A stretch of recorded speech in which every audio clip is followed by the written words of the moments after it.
गेले काही महिन्यापासून तुम्ही नोकरी शोधताय पण ती लागत नाहीये. यामागे कोणती कारणे आहेत हे जाणून घ्यायचं असेल तर हा व्हिडिओ शेवटपर्यंत नक्की पहा. प्रामुख्याने यामध्ये 3 चुका आढळतात ज्या तुम्ही वारंवार करत असता आणि त्यामुळे तुम्हाला नोकरी मिळवण्यात अडचण येत असते. यातली जो प्रामुख्याने पहिली चूक असते ती बहुतांशी लोक करत असतात ती म्हणजे की आपली जेव्हा नोकरी आपण शोधायसाठी प्रयत्न करतो तेव्हा सगळ्यात पहिल्यांदा आपण वेगवेगळ्या जॉब पोर्टलमध्ये आपला रिझ्यूम अपलोड करतो आणि हा अपलोड केल्यानंतर आपण त्या समोरच्या पार्टीकडनं रिप्लाय येतो का याची वाट बघत बसतो. ही आपली पहिली चूक असते जी आपण वाट बघण्यात आपला वेळ घालवत असतो. अशा वेळी सर्वात पहिलं काम तुम्ही हे करा की जॉब पोर्टलला जो रिझ्यूम अपलोड कराल तोच तुमच्या जुन्या नोकरीतले जे सहकारी असतील त्यांनाही पाठवायला सुरुवात करा. तुमचे शेजारी, तुमचे मित्रपरिवार, तुमच्याकडे असलेल्या अनेक व्हॉट्सअप ग्रुपवर, अनोळखी व्हॉट्सअप ग्रुपवर तुम्ही हा रिझ्यूम शेअर करू शकता. कारण अनेक जण वेगवेगळ्या कंपनीमध्ये कार्यरत असतात, त्यावेळेला त्यांना आपल्यासारखे एम्प्लॉईची गरज असते, परंतु आपला रिझ्यूम त्यांच्याकडे न पोहोचल्यामुळे आपणास ही नोकरी मिळण्यास विलंब लागत असतो. म्हणजे विलंबाचं कारण हे आपली क्वालिटी किंवा आपल्यामध्ये असलेला त्रुट किंवा आपल्यावर दोष नाहीये. विलंबाचं प्रामुख्याने कारण आहे आपला रिझ्यूम पर्टिक्युलर त्या कंपनीपर्यंत पोहोचत नाही, त्या लोकांपर्यंत पोहोचत नाही. याचा अर्थ सर्वात पहिलं नेटवर्किंग. तुम्ही तुमचं नेटवर्किंग वाढवा, तुमचा रिझ्यूम अनेक लोकांपर्यंत पोहोचेल याचं माध्यम म्हणून तुम्ही विविध माध्यमावर आपला रिझ्यूम अपलोड करा. Facebook, social media, Twitter, Instagram सगळीकडे तुमचा रिझ्यूम टाकायला काही हरकत नाही. तुमची जी बॅकग्राऊंड आहे, तुमची जी क्वालिफिकेशन आहे ती जास्तीत जास्त लोकांपर्यंत पोहोचवा. हा तुमचा पहिला फायदा होईल. तुम्हाला लवकरात लवकर इंटरव्ह्यूचे कॉल येणं सुरू होतील. दुसरी प्रामुख्याने चूक असते ती म्हणजे तुमच्याकडे असलेलं जे शिक्षण असतं ते शिक्षण अपग्रेड झालेलं नसतं. तुमचं जे स्किल आहे, तुम्ही जे शिकलात त्याचं जे पुढची फर्दर लेटेस्ट टेक्नॉलॉजी आलेली असते त्या टेक्नॉलॉजीशी तुम्ही कनेक्टेड नसता. तर प्रयत्न करा की तुमचा जो हा गॅप निर्माण झालेला आहे, तुमची नोकरी सुटलेली आहे किंवा तुम्ही नोकरी सोडणार आहात, या इन बिटवीन तुम्ही हा प्रयत्न सुरू करा की फर्दर एज्युकेशन करायला सुरुवात करा. फॉर एक्झाम्पल, आता जर तुम्ही ग्रॅज्युएट असाल तर तुम्ही पोस्ट ग्रॅज्युएशनचा अभ्यासक्रम सुरू करा. तुम्ही बॅचलर्स डिग्री घेतली असेल तर मास्टर्समध्ये MBA करण्याचा प्रयत्न करा, MCA करण्याचा प्रयत्न करा. अशा टाईपची कोणतीही मास्टर डिग्री जी तुमच्या बॅकग्राऊंड शिक्षणाला आणि तुमच्या नोकरीतल्या अनुभवाला सपोर्टिंग राहील.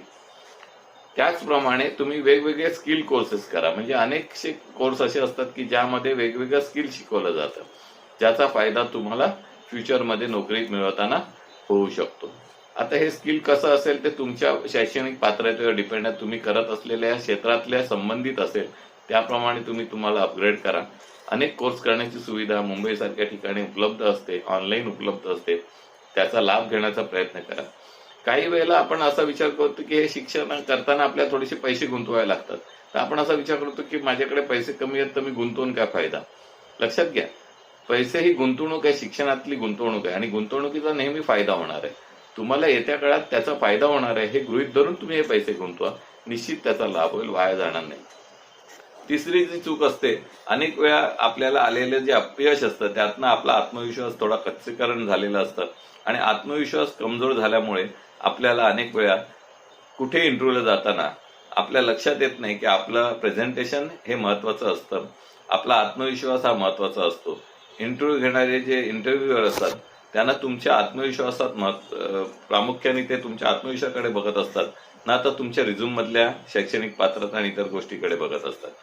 त्यांना तुमच्यातलं स्किल, तुमच्यातली पर्सनॅलिटी ही खूप महत्वाची असते. त्यामुळे अशा ठिकाणी इंटरव्ह्यूला जाताना स्वतःचं प्रेझेंटेशन हे किती चांगलं देता येईल या दृष्टीने जा.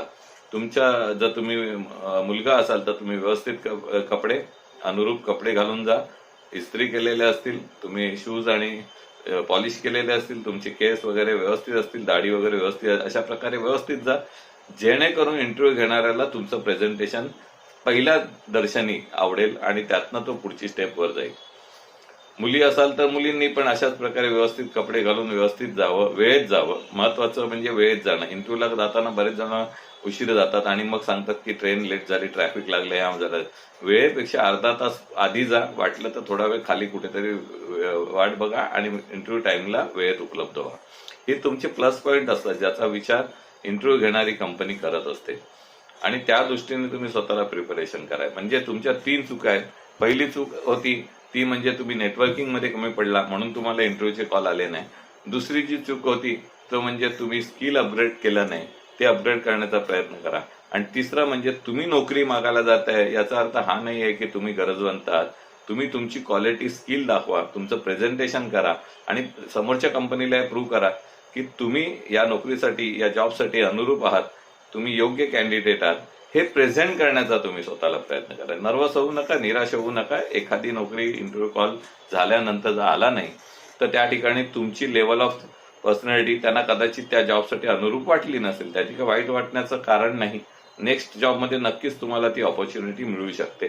आणि याप्रमाणे तुम्ही जर तुमच्यामध्ये हे 3 बदल केलेत तर मी खात्री देऊन सांगतो की येत्या काळात जे 6 महिने वाया गेलेत किंवा जे 12 महिने वाया गेलेत किंवा जे काही पिरियड तुमचा वाया गेला तो लवकरात लवकर भरून निघेल आणि नक्कीच तुम्ही दुसऱ्या नोकरीमध्ये इन्व्हॉल्व्ह व्हाल आणि कंटिन्यू करा. धन्यवाद.